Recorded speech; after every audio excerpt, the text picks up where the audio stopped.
Ladies and gentlemen, hit subscribe to H.A. Goodman's other channel right now. For anyone who is wondering, well, why is Tulsi Gabbard at the FBI election raid?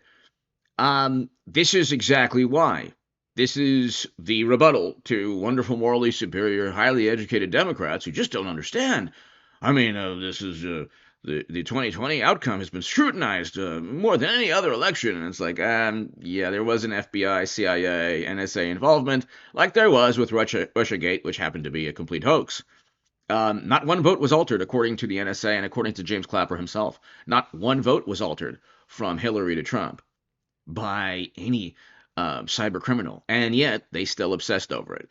So I think President Trump, when people say, "Well, the outcome wouldn't have been changed if Trump, even if Trump finds widespread fraud," it's like, well, he's gonna continue to use the intel agencies in the same manner that Democrats did. In this case, he'll probably find that potentially Biden didn't have the support of 81 million Americans, which is why his own political party kicked him to the curb politically and wouldn't let him run for re-election. That is bizarre when you've won 81 million Americans. That doesn't happen when that support is genuine and grassroots and that political momentum and capital exists. You can't simply be forced out because of a letter from George Clooney. But anyway, check this out.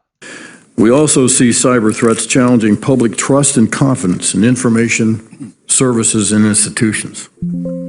Russia has clearly assumed an even more aggressive cyber posture by increasing cyber espionage operations, leaking data stolen from these operations, and targeting critical infrastructure systems.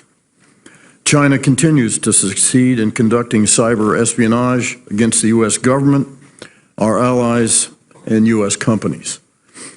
Intelligence community and security experts, however, have observed some reduction in cyber activity from China against U.S. companies since the bilateral September 2015 commitment to refrain from espionage for commercial gain. Iran and North Korea continue to improve their capabilities to launch disruptive or destructive cyber attacks to support their political objectives. Non-state actors notably coordinate operations. So in this regard, I want to foot stomp a few points that I've made here before. Rapidly advancing commercial encryption capabilities have had profound effects on our ability to detect terrorists and their activities.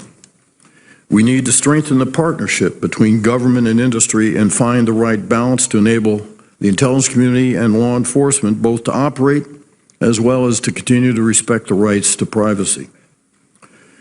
Cyber operations can also be a means to change, manipulate, or falsify electronic data or information to compromise its integrity. Cyberspace can be an echo chamber in which information, ideas, or beliefs, true or false, get amplified or reinforced through constant repetition. All these types of cyber operations have the power to chip away at public trust.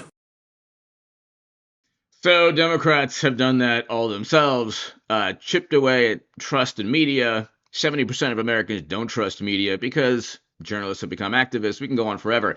James Clapper just backed Tulsi Gabbard's work at the election office. So when they say, well, why is the internet, why is the intel agencies, why is the intel community a part of this?